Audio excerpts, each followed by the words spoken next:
presidential promise to put the law before family. I said I abide by the jury decision.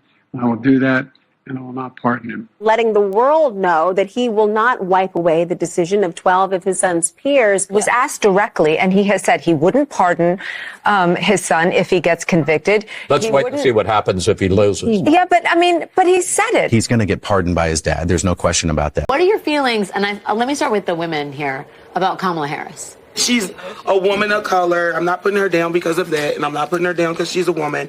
I'm not a feminist, so I'm sorry.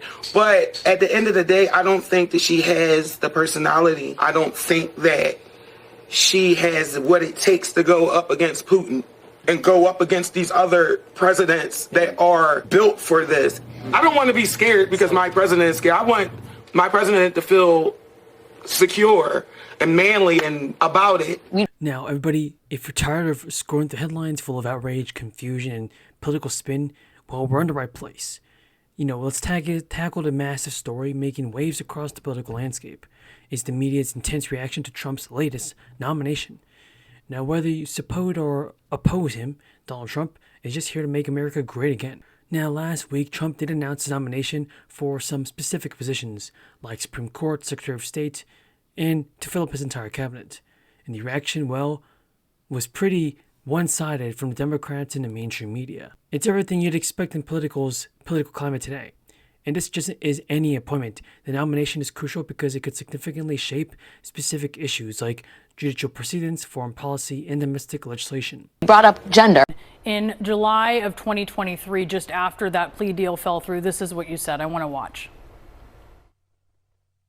Do you think a pardon for his son would be a mistake?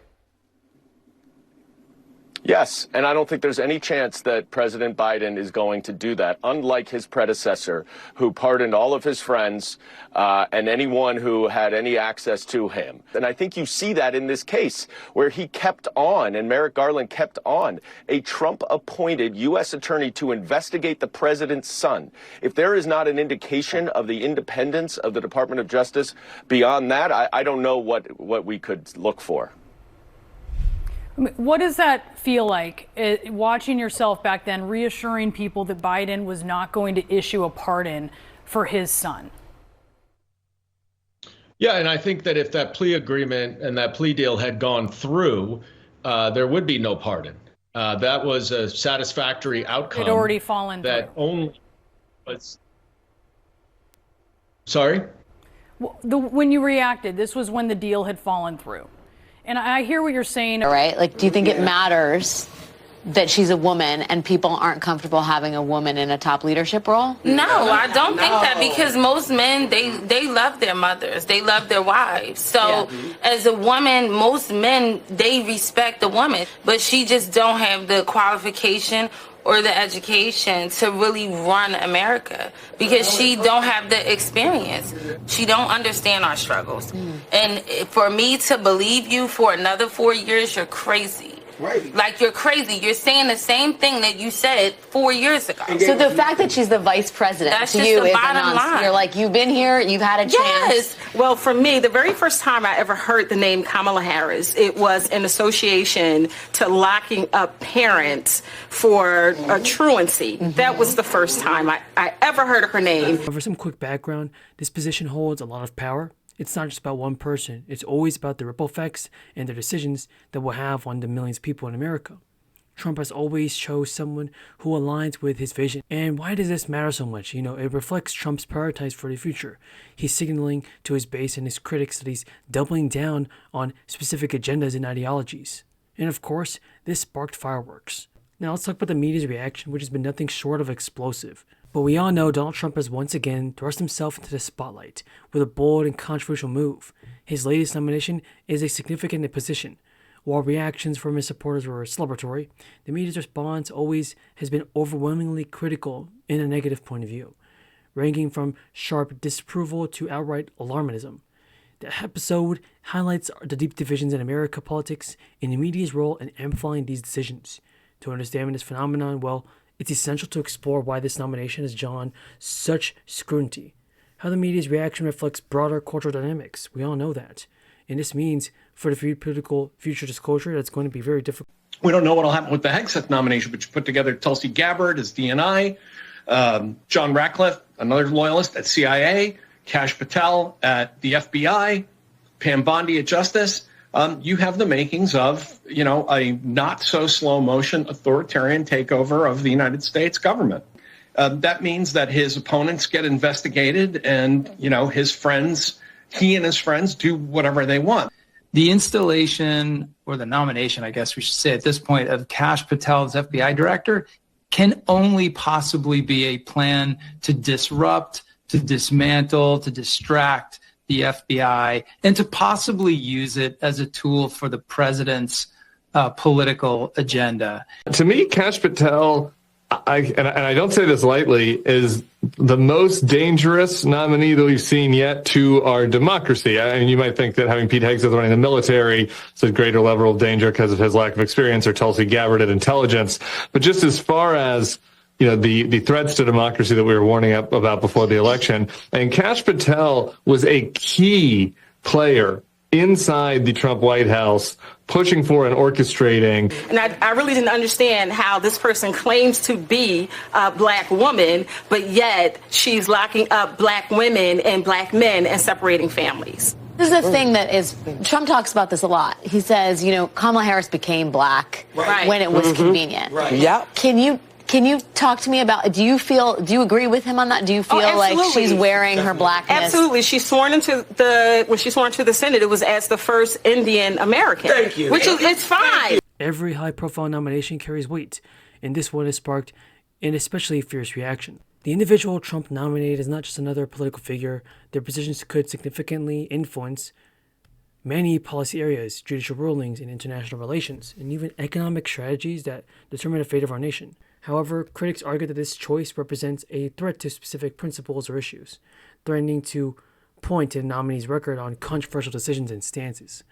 It's the same thing that every person that's been nominated by President Trump has to go through. We all remember what happened to Amy Coney Barrett back in her day when she had to get nominated by the entire Congress and go through all these steps of approval. The individual Trump nominated, though, is just not a political figure. He's not another one of those people in Congress. He's not another one of those people. Critics argue that this choice represents a threat to specific principles and issues. They always point to the record of his stance. And Trump's track record, though, of selecting polarizing figures has made these moments particularly contentious. So what is your assessment of the stakes of this election? I mean, you are in a very exclusive club of people who've ever run for president, let alone run against Donald Trump. So to what extent do you offer counsel, or do you speak with Kamala Harris about how to run against Donald Trump, who, as you've said, is a different candidate now, a darker candidate, arguably, than he was in 2016? There are Democrats saying they're not happy that President Biden made this decision. Yeah, well, tough. The president went ahead and did what he thought was right for him and to protect his son.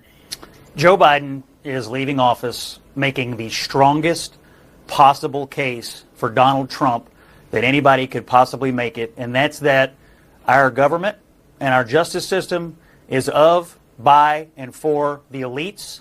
And this nomination is no exception. It underscores the lasting impact of his leadership, one that thrives on disrupting norms and challenging opponents to adapt to his unorthodox playbook. Now, the media's reaction to his nomination has been nothing short of explosive, like I said.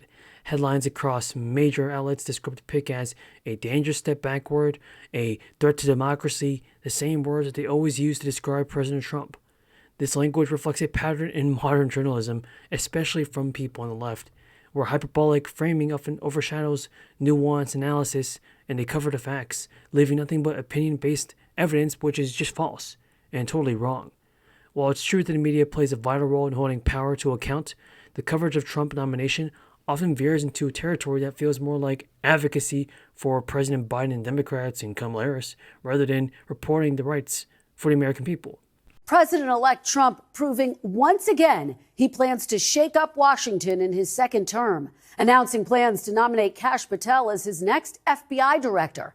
Patel is a hardline critic of the Bureau who has called for shutting down the agency's Washington headquarters, firing its leaders, and bringing the nation's law enforcement agencies, quote, to heal. Do you believe that you can deliver the goods on this in a pretty short order the first couple of months so we can get rolling on prosecutions? Yes, we got the bench for it, Bannon. And one thing we learned in the Trump administration the first go around is we got to put in all America patriots top to bottom. The move to pick Patel means that Trump's own hand-picked FBI director, Christopher Wray, would need to be fired or resign. We were told that this sort of came to a head this weekend, and this is why President Biden decided now to do this. But as Isaac was just saying, that really is a sense of the conversation that has been going on really inside the family. And I'm told this has been very much a family discussion and something that has been not widely shared or discussed as a policy matter inside the West Wing. For example, left-leaning outlets have always emphasized the